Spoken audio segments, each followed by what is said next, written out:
Oh, this is a good one. We have a story coming. All right, yeah, let's do it. We have Carpe Diem on the line from Colorado, and they have Carpe Diem. You've got a story for us. I love stories. Let me get some s'mores. I'll get some marshmallows. I won't actually spend too much time on the story because I think it's better to spend time in discussion. I just wanted to share that for months I have been worried, very worried about coming out to my wife as someone who is poly and pan, and I was very, very worried about that, right? And scared about what would happen to my marriage once I said that, right? And then what I actually did, which I strongly recommend for anybody else to do, is I actually encourage my wife to do a sexual compatibility survey with me, just to see what kinds of things we would be interested in doing together, right? And there were all kinds of interesting questions, and she was like laughing and smirking the whole time, which made me super curious. When the results came out, she insisted on not only seeing the things that we agreed on, but also what we disagreed on. And in the end, we barely disagreed on anything, and it turns out that she wanted exactly what I did. So that was also a very awesome moment for me, right? But more importantly, I think what I wanted to talk about is, since then we've already, embarked full head on in this life. But in concordance has been, it's interesting that you guys are talking about that because it's been the core of what we talked about from the start. Because for us, it's like, you can't talk about not being all for each other or not being enough for each other or being bored versus all those things. But our attitude is more about like, what are we giving to each other here? What are we allowing each other to engage with here, right? And what are we being open to as opposed to closed to? So it's kind of like a mentality or an attitude shift of not looking at things as possessions, but as gifts, right? And not looking at what the other person gives you as a demand, but more of like her presence in my life is a benefit that I have, right? And vice versa. So ever since we started doing things, things have gotten a lot better. So I wanted to share that part and then ask one or two questions briefly, if that's okay. The first one for the entire panel that I want to talk about is the interplay between consent and fidelity, even in a poly relationship. And I'll explain what that means. And by poly, I don't necessarily mean just sexually poly, but like that emotional connection. Because at first, my wife and I were a little weary of connecting emotionally to others, but then we also realized, why should we deprive each other of any experience in life, including loving others? More love in life is only a good thing, not a bad thing. That's where we landed now, right? But sure. But one thing that we still struggle with is how. And again, this is kind of like, although concordance is the goal, it is a mistake to pretend that jealousy cannot creep in, and that you should not talk about that. Right? That honesty, that openness is very important, right? So otherwise, things start to implode. So one thing that we have talked about is what happens when we are in the middle of something, right? And then one of us feels like it should stop, but the thing that we're doing, it also involves another person doing something. So, I mean, if I can get specific, like if we're having like a threesome, and then one of us says, I don't want to have this threesome anymore. Does that make sense? But like, I'm in the middle of it, and then now my wife wants to pull out the plug. We've talked a lot about how that looks like, and it should have happened in the first place, because I feel very uncomfortable with anything that has to do with sexuality when you cannot pull the plug even in the middle of it. Are you with me? So I wanted you guys to talk about that. What do you guys think?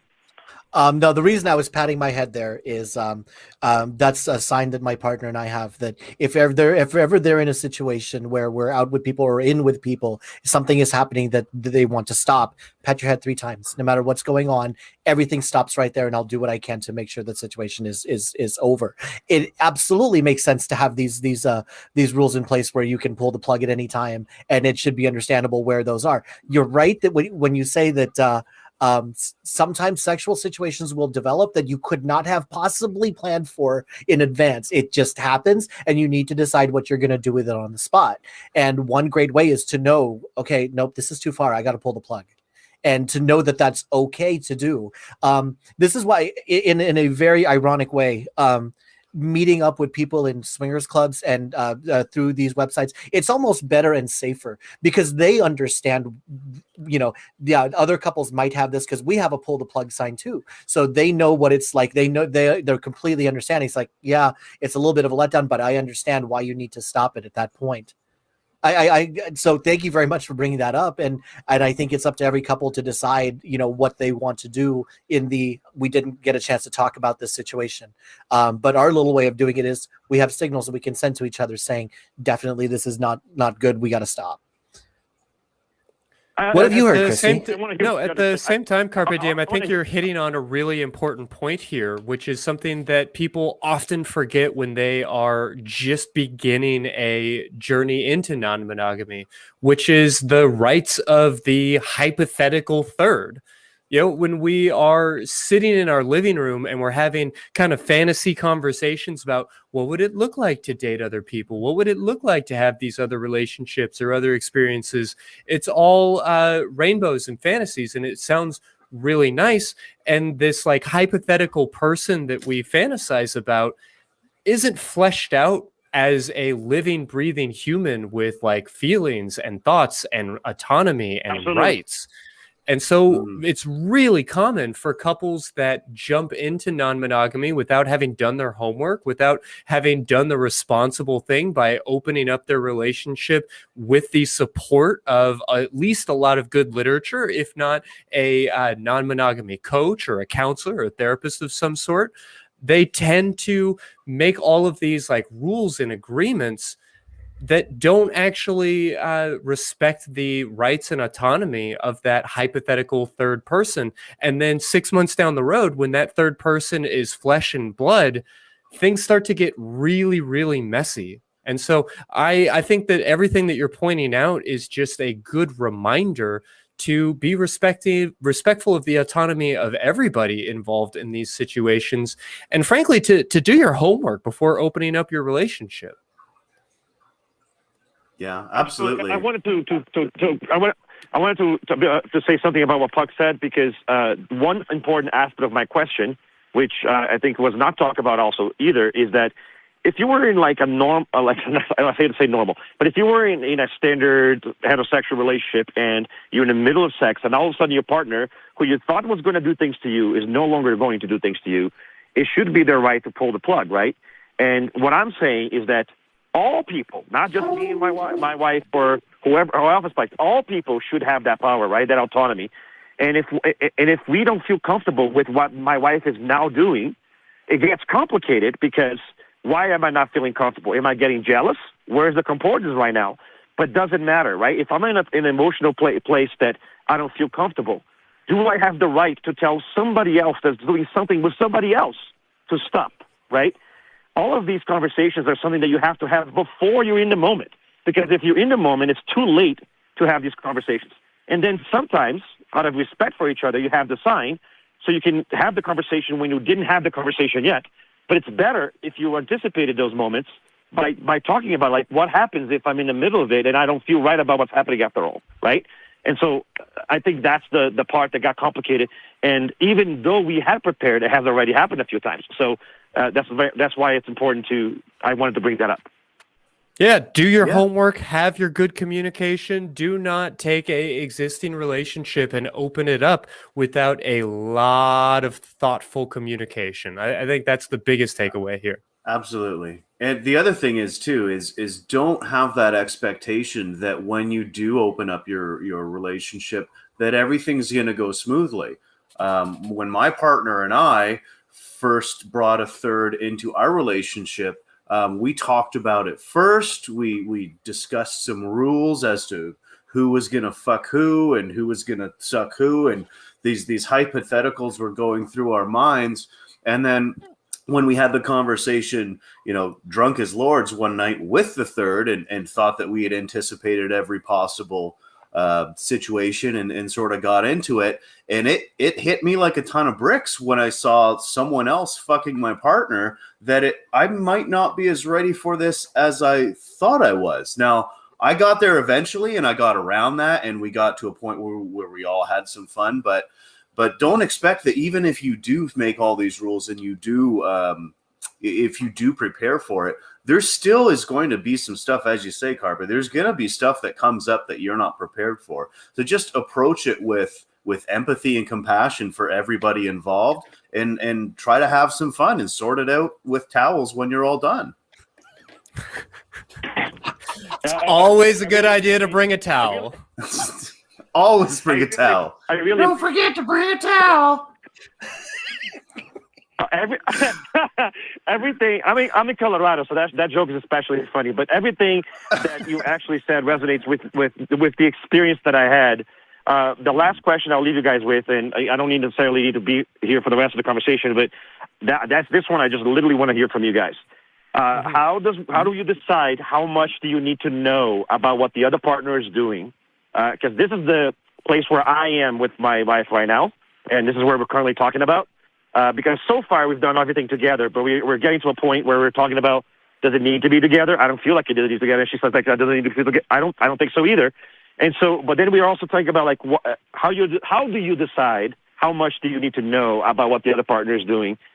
Is openness important? Take it away. Like I can give you like my experience. We'll get right on it, Carpe. Thank you so much for calling. Thank you. Like Bye, guys. in my experience, and like I guess I can only speak for mine.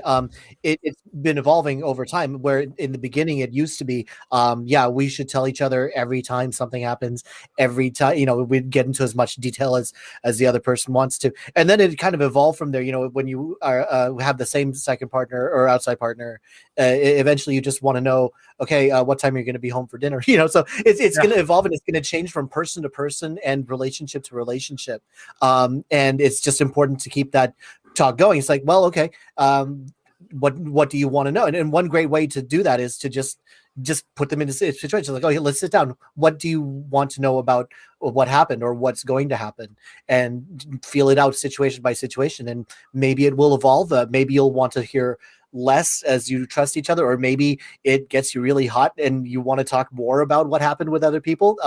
So just, having that opportunity to I don't know if recap is the right word. What's the right word for this, Christy?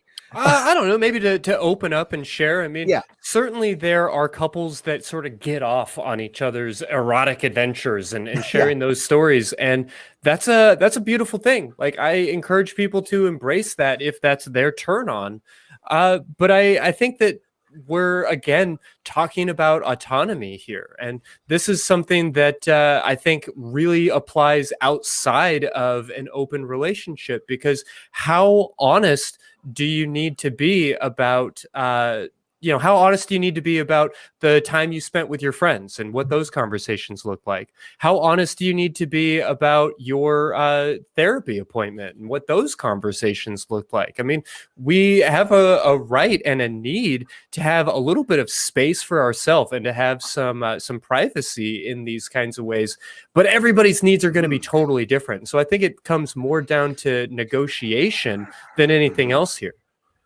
Yeah, negotiation and honesty, right? Like having and you don't have to say everything, but what you say should be true, right? That honesty idea. Yeah, exactly. Like, you should be able to have an honest conversation and an open conversation, and expect that sometimes something might get missed, something might go wrong, and just be kind to the other person. As long as everybody involved is being honest, that should be the most important thing. I can't, like you said, it's up to the couple as to what they're comfortable with. Like, my partner and I don't engage in sexual activities with others unless the other person's there. That's what we're both comfortable with. That's what we both like. We like to watch each other occasionally. And if the other person wasn't there, it just wouldn't be hot. It wouldn't click, because we have that, we're connected, like, I don't know if soulmates is the right word, but like we're life partners, like, he's my forever human. So it's if he wasn't there, yeah. Yeah. But everybody's going to be different. And yeah, so it really does come down to that ability to negotiate and to be honest, if not necessarily transparent. And there's not a right way or a wrong way to do it. Often people in the poly world will sort of deify this idea of kitchen table polyamory. This is the gold standard of what a relationship could potentially look like, where everybody could very comfortably sit down together around the table and eat breakfast, and everybody can be open and honest about everything that's going on between all of these different relationships. And that's beautiful. If you want that, go find somebody to build that. It's also perfectly valid to be in a don't ask, don't tell type of relationship. As a therapist, I'm always a little leery of anything that is going to involve lying and sneaking around, even if it's sort of semi-consensual lying or however we want to frame that. But I also want to acknowledge that you have a right to some privacy, so long as you're being honest and you're being open about the things that you're being secretive about, if that makes any kind of sense.